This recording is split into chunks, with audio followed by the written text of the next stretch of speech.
Hey, this is Amy Yamada on Sales Unscripted with Jim Padilla, and going to teach you how to understanding deep connection will help you make more sales without getting better at selling. Hey, rock stars, Jim here, and I want to come to you with another fabulous interview. Sometimes people come around you. Well, not sometimes. I believe everybody comes around you for very specific reasons. Everybody we know, I don't believe in coincidences. There's so many different cliches and sayings around, you are the people you surround yourself with. Your income will mirror the five people you're in your closest circle. You will only have a handful of true friends in your lifetime. We can only handle, like Dunbar's number, we can only handle 150 real relationships at any time. So, the whole 5,000 friends concept is always kind of comical. Because everything is tied to who we know and how we're connected. And part of how we're connected to people is how we communicate to them, how we message, right? Our message is the words we use. It's the relationships we carry. It's how we show up. And sometimes it's just our presence, right? It's just our presence. So communication isn't always verbal, as you know, right? So it's really important to make sure that you're understanding that at all times, so that you're always showing up the way that is the way that you are designed to, so that you're actually going to be able to serve the people that you are most connected to, right? My personal belief in this, God put each of us in a specific place because we have a role to carry out, right? He put us, the reason I'm alive in the United States, in California in 2019, instead of in, I don't know, Turkey in 1870, is because God has intended me to be connected to the people I'm connected to, including you. Right. And then it's, what are you learning about these people? What are you learning about yourself, so that you're speaking what actually matters to people, and your message is vital. What you share with people is imperative, right? Because every gift that you've been given was given for the benefit of others. And you need to make sure that you're able to communicate it, how you can help them with that. Sometimes it's just by being able to share a message or a word. Sometimes it's being able to dive in deep and do some of life's hardest work with those people. But none of it's going to happen if you don't show up the right way and you don't communicate the right things. And you got to take the responsibility and the duty and the obligation to do the work. Make sure you know what your message is about and who you are supposed to be and how do you communicate it. Because if you don't, you're really being irresponsible, and then you're not serving the people that you were intended to serve. And I don't want that for you, right? And it's empowering when you can live your life that way. And I've been blessed to be able to be, on that journey. And interview today with Amy Yamada, is great. She's an amazing person. She's got you're going to love her energy. You love the way she talks and connects. I do. You're going to see, if you love me, you're going to love her. I mean, that's simple. I mean, I think we got a lot in common. We think very similarly. We believe in the same things. And she speaks her craft really well. She messages what she does really well and who she is, and you're going to love it. So enjoy the interview, and we'll see you on the other side. Make sure that you take advantage of her offer, because it's there and it's important, and pay attention to some really good lessons in here for you. All right. We'll see you soon. All right. Awesome. Thanks so much, Strickland, for that handoff.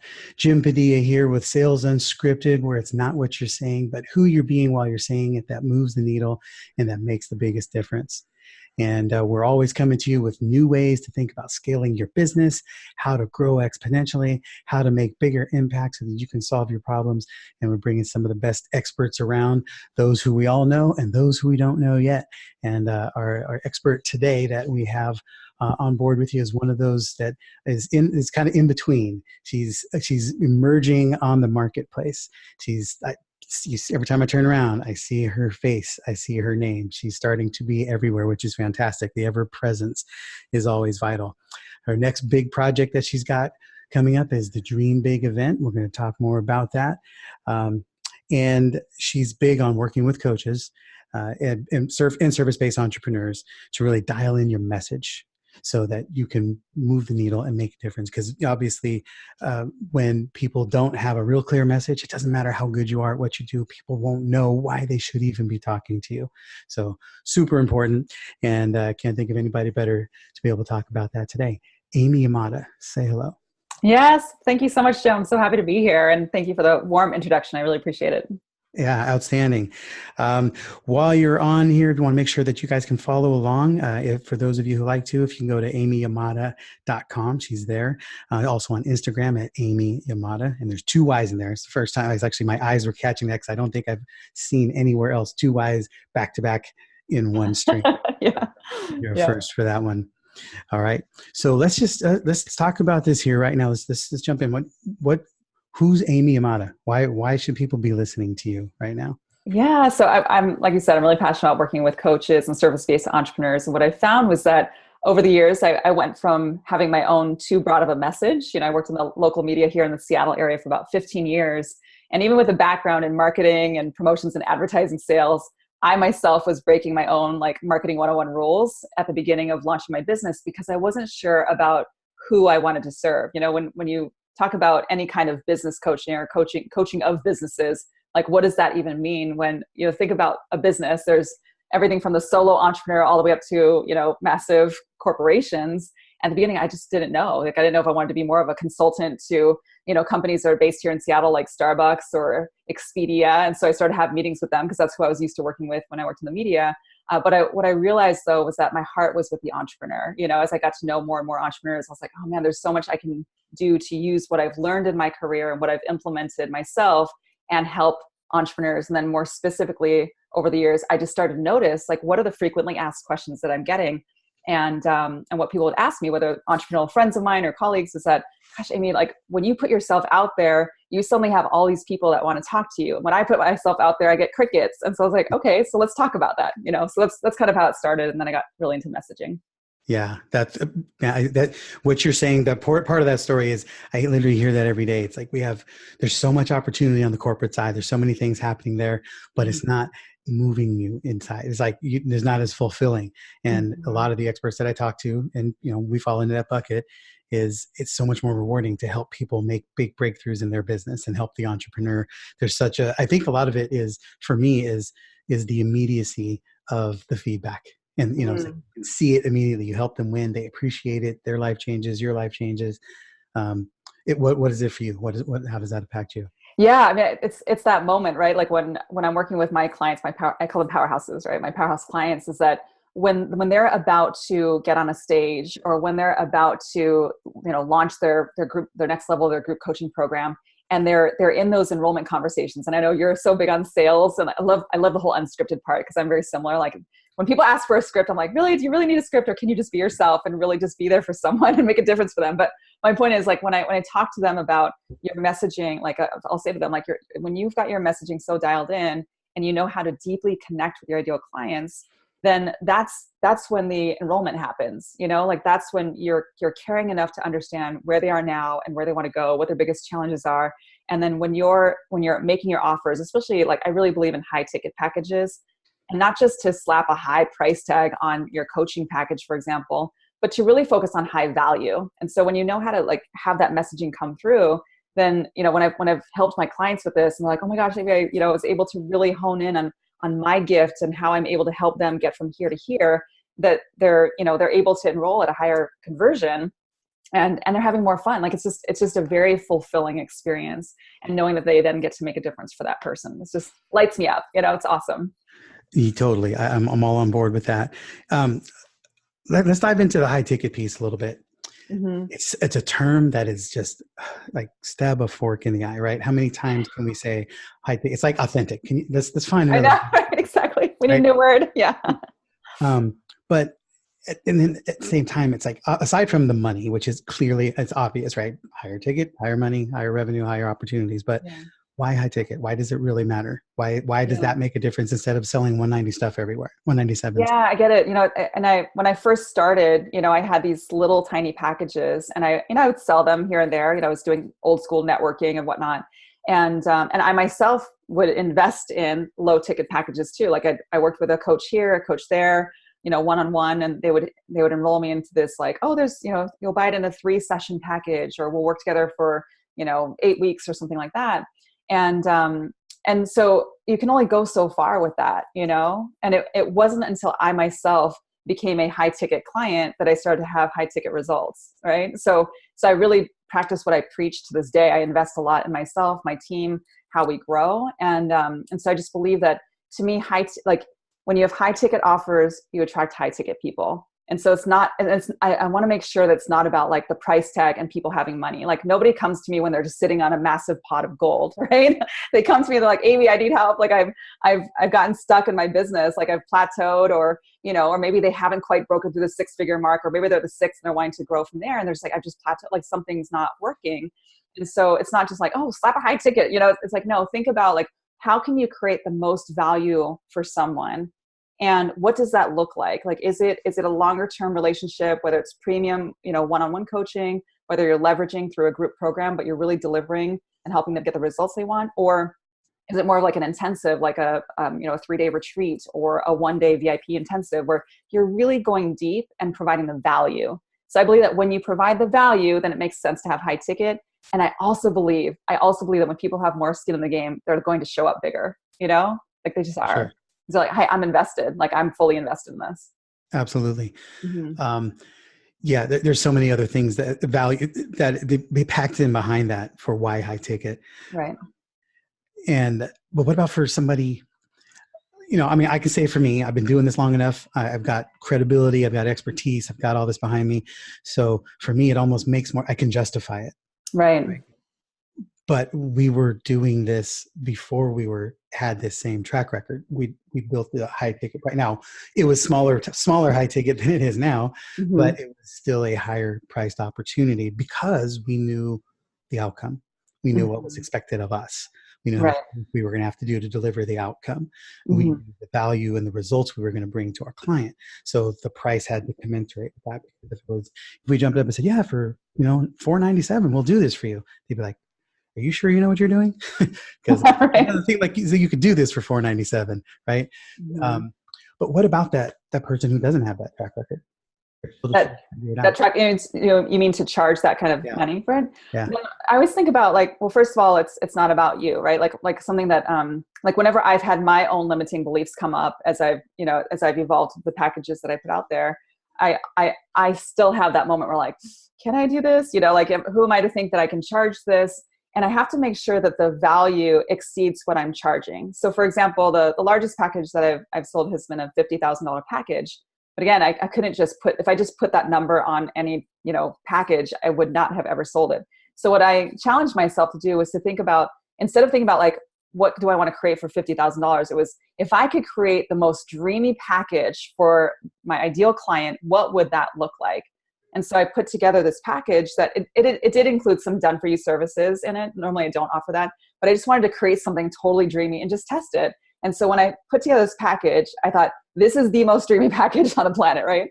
And then when I added up the value of, if I were to, vet these people and invest in these people, like they were team members of mine, then the whole package would be valued at $97,000. So I had no problem presenting that as an offer, because to me, like, charging $50,000 for the value of $97,000 was a steal of a deal. Does that make sense? Yeah. So it was more like, what do I believe will make the biggest difference for someone else? And what is the value of it? And then charge less than that, if that makes sense. Absolutely.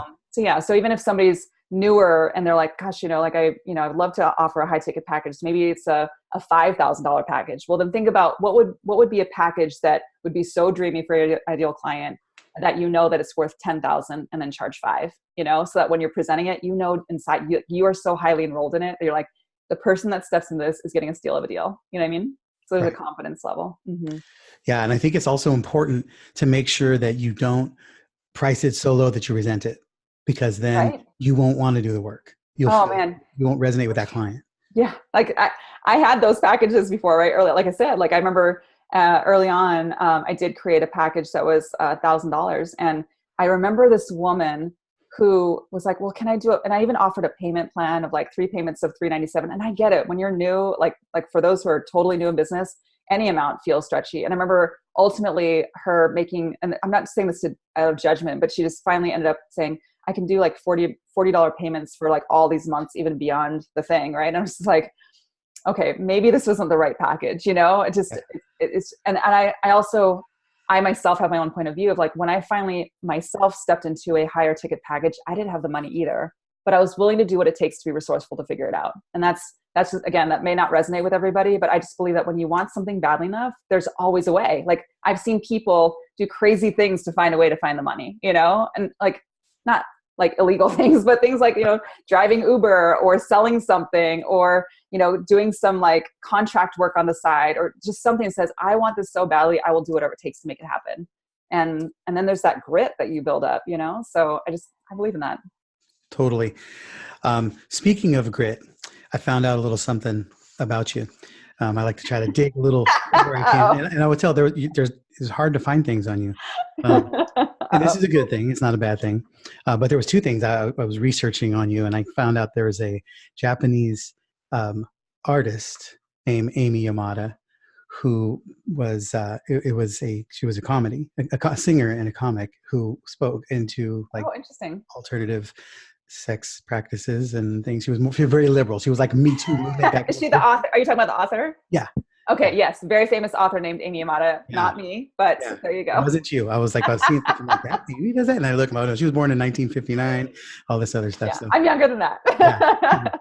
But that was just a side note. But the other is I reached out to some other people who know you and see what else I could find out. And you participate in the Hell on the Hill. I did. Yes, I did. Tell me about that. Yeah. So for those of you, like, if you don't know who Jesse Itzler is, he's a self-made billionaire. He's a serial entrepreneur. He's an author. He's married to another self-made billionaire, Sarah Blakely, the founder of Spanx. They're just awesome. I haven't met Sarah in person, but I've heard great things. But Jesse, he is so awesome. Like he really lives life fully, completely fully. And so I got the chance to meet him a couple of years ago. And he and Shanda Sumter, another incredible entrepreneur, coordinated a group of us entrepreneurs to do this challenge. And normally he does it for a bigger group, and it's called Hell on the Hill. In our case, it was the same challenge, but it was 90 days with Jesse. And what we did was this intense endurance training every single day. And then we all flew out to his house in one of his houses in Connecticut, this beautiful mansion. And it has this crazy steep hill from his house all the way down to a lake. And then the challenge is that you climb this steep hill 100 times. So, people do like 5K runs, 10K runs, marathons, Ironman, right? So we all committed to doing this. So it was a group of like 35 of us entrepreneurs. We committed to climbing this hill 100 times, and we all flew out there one day. It was the hardest, Jim, it was the hardest thing I've ever done in my life. Like the hardest thing I've done in my life. I'm not super athletic, but I was like, you know what? I love how he always says, we do hard stuff. Like when you do things that are really hard, then when you do something that may normally seem hard, like in entrepreneurship, it's not as hard because you push yourself beyond that. So that was an unforgettable experience. Unforgettable. Yeah. I haven't had the privilege of meeting Jesse personally, but I've followed a lot of his just podcasts and interviews and different things about him, and especially his relationship and connection with David Goggins. And I know that inspired a lot of that stuff. Yes, because he wrote the book Living with a SEAL, where he actually lived with David Goggins, the SEAL, right? He lived with a Navy SEAL for 30 days because he wanted to challenge his mind, right? And so even with this, like, he really inspired those of us who decided to take on this challenge. And I had a heartbreaking moment that day, heartbreaking. So here it is, it's August in Connecticut. We are dying of sweat, right? And normally that race, that endurance challenge goes 4 hours. And there are those of us who weren't complete at 4 hours. So we just kept going up this hill, right? So I was one of them, I admit that. And we're going on 5 hours. Now it's like he was concerned for our health, but we just kept going. We're like, I'm going to finish this, right? He's got music playing, and every time somebody did those who hit their 100, they would play the Rambo song, like da na na, right? Like it's like, and everyone would cheer. And so I was like, I'm gonna do this. I'm like sweating. I'm like, I will do this if I like fall down at the end. But here it is. We're almost at 5 hours, and I'm on hill 79, right? And he's like, all right, everybody, you're doing a great job. We're gonna wrap it up here. So everyone did great, and I was like, oh no, like I'm not done, right? And he's like, they were keeping track of all of us with these chips or whatever. And so he's like, Yamada, go ahead and do one more so you can get 80. And I was like, okay, but I was feeling so defeated. Like I came there to finish.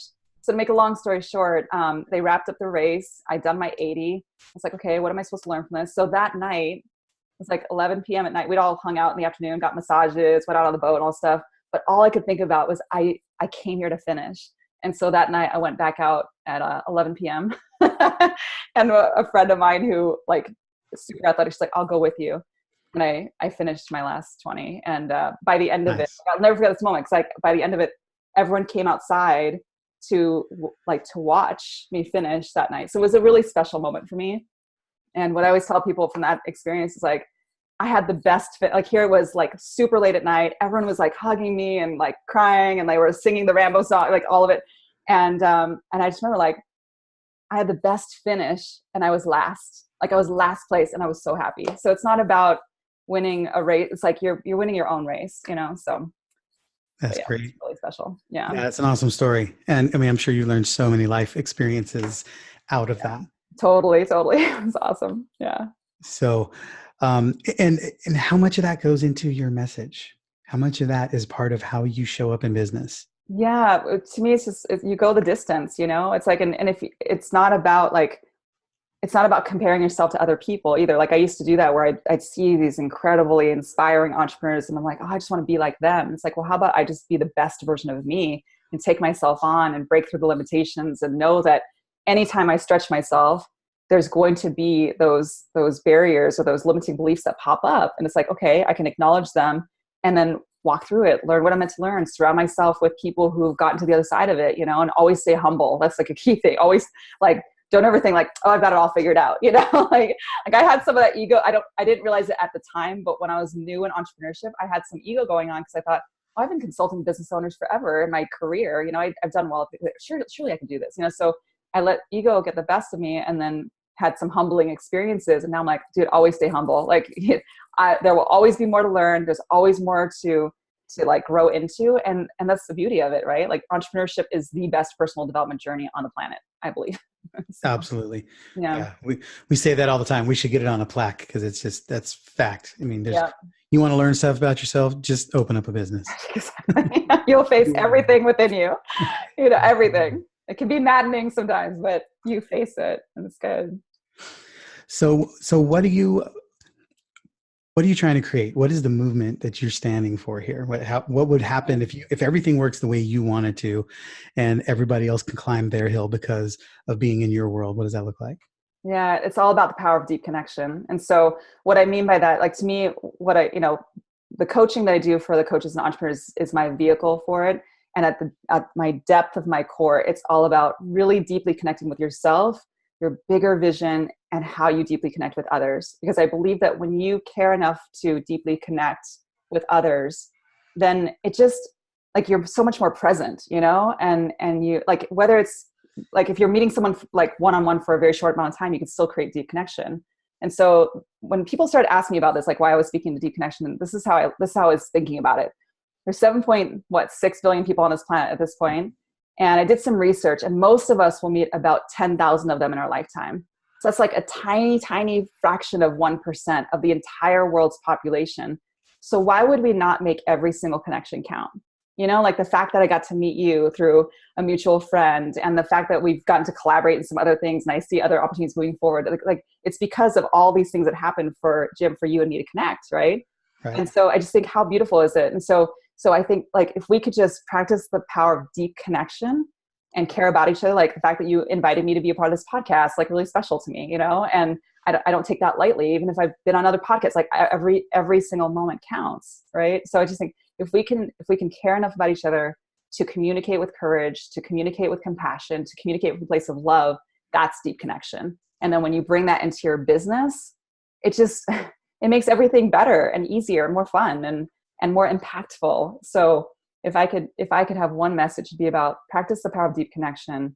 Start with yourself, to deeply connect with yourself, so you're really being aligned with who you are, and then think about your vision, your mission, your message, and then how you deeply connect with others. Now, man, I resonate with everything there. I mean, that's why I mean we've had a pretty good connection right from the beginning because we just aligned in this area, in all areas it seems. But does deep connection to you also equate to big impact? Like, you know, me, it feels like if your connection, not like you said, to yourself, to your dreams, to your mission, to your impact in the world, I think the greater you are connected to that, you can't help but do something big because you just wouldn't be satisfied any other way. You wouldn't be Right. Absolutely. Absolutely. Because then you start to, when you deeply connect like that, then I feel like we peel back layers to really get to know ourselves.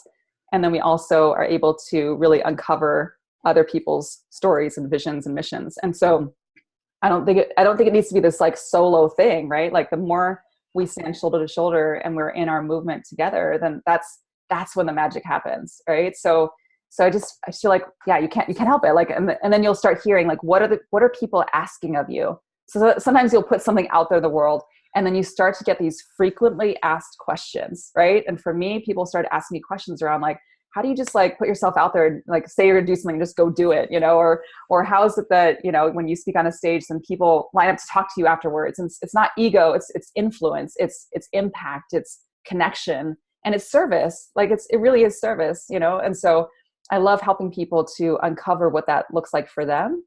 And then I like to reflect back to them, like what I see in them in terms of what their gift is. I'm like, just be who you are. Like the easiest thing is to be you. Let people see the real you. Don't feel like I can be this way when I'm around my closest of people, but that as soon as I'm on stage or on camera, then I just show up a certain way. It's like, how about you just be yourself? How about you just like peel back the layers and just be you and watch what unfolds? So much easier. When I learned that lesson, life got a lot easier. Yeah, I'm for just sure. one gym all the time. I used to go to 100 different gyms to 100 Yep. different people. Oh, same here. Awesome. I need to be who they want me to be. So I need to show up a certain way, or I never want to share I used to associate vulnerability with weakness. So I didn't want to share anything that I felt vulnerable about. And that was trapping myself into this cage too. And then as soon as I started sharing, like, here's what's working for me, here's what's not working for me, or here's where I totally flopped, and my clients love it. They're like, thank you for telling us that you struggle too. I'm like, yeah, we have struggles, right? We all have things that don't work. We have things that we try and they don't, but so what? Like, it's all good. So since you mentioned troubles, what I think there's people listening right now that are like, okay, this all sounds great, but how Yeah. do you do this? How do I just connect to myself and put my dreams out there and pursue them and show up in a way that you show up? People ask me this stuff a lot. It's like, I forget that I'm not where they are. Yeah. I can't just take off my head and hand it to them. I wish I could. It'd be so much easier. Yeah. But what are the problems that people experience in trying to get where you're taking them? Yeah. I think that it's the conversation that at least I've experienced in myself and with every single entrepreneur I've had the joy and honor of coaching at some point has an unworthiness conversation that comes out, like there's this, maybe it's a human being condition, but I'll hear things like, Amy, what if I can't do this? Or what if I'm not good enough to do this? Or what if I'm a fraud? Like, I don't think of myself as fraud, but what if, like what I'm putting out there, people are like, oh yeah, I already know that, like all the inner critic dialogue. And so what I recognize is that I believe we all have that. I haven't met one person so far that has never experienced that. And so what has helped me in that dialogue, that still, every time I stretch myself, it still comes up. So it's not like I'm immune to it. I'm not, right? So when it comes up, I just take a moment. I acknowledge that I'm having that feeling. Like I don't try to shove it away or like, okay, like what's coming up for me? And then I'm like, of course this is coming up because I'm doing something I've never done before. And it's really freaking uncomfortable. And if I choose not to do the thing, whatever that next stretch is, then I'm making it about me and my limitation. And that takes me out of being in service to others. So that course corrects me every time because I'm committed to making a difference for others. I'm committed to being in service. I'm committed to giving and knowing that I don't need to be perfect to give. Like I'm a recovering perfectionist and a recovering people pleaser, right? So that has helped me so many times with the inner game. It's like, if I buy into the limitation and pull back, I'm making it about me, and it's really not about me. And if I'm someone who wants to be one of the people who steps in, leans into the thing that's really hard, then we're all breaking through our stuff together. Like we're not alone in that. So that helps the shift. Yeah, and if somebody has a tough time trying to figure out how to do that, how else can they get into your world and make that happen? Yeah, definitely. Well, I know that we've been talking about my upcoming events. I mean, there's different ways to connect with me, of course, but what I'm so pumped up about is my second annual Dream Big event that's coming up December 5th, 6th, and 7th. So it's a Thursday, Friday, Saturday. It's happening in Santa Monica, beautiful Santa Monica, California, near LA. And I mean, the title of it is like what we like to bring is the energy of it. It's like dream, like give yourself permission to dream again, you know, like whatever that big dream is for you, whatever that next level is for you, let's just all come together and make it happen. And then more specifically, we're going to be workshopping some of the elements in your business. So really dialing in your messaging and what are you taking a stand for? So even those who are further along, like I have colleagues of mine who are actually doing really well. And they still come to me saying, hey, I really want to take my messaging to the next level. You know, like I'm about to launch this next level mastermind and I just want to make sure I attract the right people. So whether you're newer or you're further along, it's really designed for people who want to dial in your messaging at the next level. It's also about creating or upgrading your next high ticket package and then how to leverage that. And so that you can really take it out into the world and scale. So I'm really pumped up about that. We have a lot of fun. It's a really fun event. Last year, I felt like those who came to my first inaugural event were like, I don't want to leave. Like it was just, there was so much, like it was love based, right? There was like a connection in the room. We're all helping each other out. My whole team flies out. Like it's incredible. And my own I enrolled my own speaking coach to come out and he's going to speak too. So for those of you who are wanting to speak on stages, the incredible Pat Quinn, my speaking coach, he's coached some of the top speakers in the nation. He's going to be there to teach you how to create your signature talk. So you do not want to miss out on that. It's going to be epic. So this is good stuff and you need to be there. You know, I mean, we work hundreds of events here at Gain the Edge and, you know, our mutual connection, Shay, we've worked dozens of events together. Yeah. So we know the quality and the caliber of the people that are behind this event. And of course, you yourself putting it in and all the experience that you're bringing. Our experience is also that every single event changes based on who's in the room. It does. Yes, definitely. You want the ideal event to show up. You got to show up and looking for how can you contribute to this room? How by you being there, is this event going to just be better and different because of the change and the transformation, the ideas and what you'll accomplish in this 3-day experience and plus everything that leads up to it. If you go to salesunscripted.com in the show notes, it's going to be there, the link for the Dream Big Guest.com, which is go there or you can go into our show notes. You'll find the link there so that you can get signed up. So there's people right now going, yeah, I got to do this. This is awesome. Great way to start the next year, like going into 2020. What about the person who's sitting on the fence going, I don't really know. I'm not sure. I'm not thinking big enough. I'm just trying to get my little bitty business started. Yeah, totally. I'll say the best thing that I did when I was really just so like, okay, if you know for sure that you are like, you have a deeper calling, I mean, that's it. Like I believe there are people who just know deep down inside. Like I know that from a young age, deep down inside, I knew I was meant for something bigger. Like not from an ego place, but just like, I know there's a deeper calling within me. I know that I want to take myself on and do things that I don't necessarily see other people around me doing. Now I do because I surround myself with those people. But initially I felt like a lone wolf. I was like, am I the only crazy person who wants to like dive in this whole entrepreneurial world and really like see myself as one of the people who gets to create an impact, who gets to help more people? And it just started off small. It started off with one client, you know, like working one-on-one, coaching one client. And then it started grow and grow and grow. If that's you, like if you're like me and you have that deeper calling, then I just say come, you know, because the best thing you do is to be influenced by those who are also making it happen. There will always be the naysayer who's like, really, do you think you could? I mean, people who love me like are like, so what exactly are you doing? You know, especially when I did have my messaging dialed in, I was like, oh, I'm going to launch this business. I'm going to start working with clients. And I had people who were like, okay, I believe in you, Amy, but it doesn't really sound like you have a clear plan, you know? So I'm like, but I knew deep down inside, I'm like, I know I have something. I'm not sure what it is, but I'm committed, like out of my mind, committed to figuring it out. So if you're wanting to be called forward, if you want to dream big, if you want to really see, like uncover what that message is and bring it out to the world, then I say, come, you know, why not come? And it'll be an adventure. If nothing else, you will meet some epic people and you never know what transformation is there for you. So. Perfect. Yeah. So get there, guys, salesunscripted.com. If you're watching on YouTube, it's down in the description, the comments. We'll have the link down there for you so that you can get signed up and get taken care of.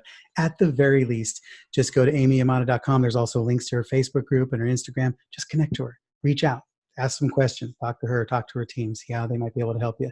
Love to hear how it goes, and make sure you come back and let us know, because we want to make sure that you're winning and getting everything that you need here. All right. So while everybody is going to the link and figuring that stuff out, I'm fascinated. This started out as just a random question, and now it's become something that has been something I'm probably going to put a book around. But what are you doing in your personal life that is showing up in your business? Well, I recently just got back from Ghana, and one thing that I implemented into my business last year was to be the business that gives back as well. And so we raised we got behind a young girl's vision. This young girl, her name's Josie, and she launched a charity when she was 7 years old to Nice. raise funds to build wells in Ghana when she heard about children that don't even have fresh water. And so I got behind her vision last year and coordinated a group of entrepreneurs. I said, you know what, this young lady has already raised $10,000 to build a well in Ghana. It already was built by the time she was 9. Now she's 11 going on 12. And so everyone was so moved by her, and I'm like, what have I been doing with my life?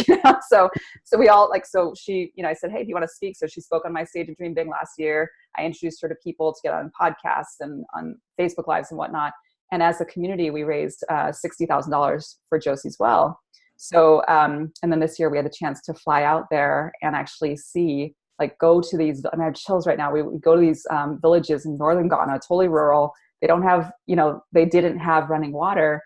And so to make a long story short, like looking into the eyes of these beautiful souls on the other side of the planet and being able to be a part of a mission of giving and being generous above and beyond business, to me, that's what it's about.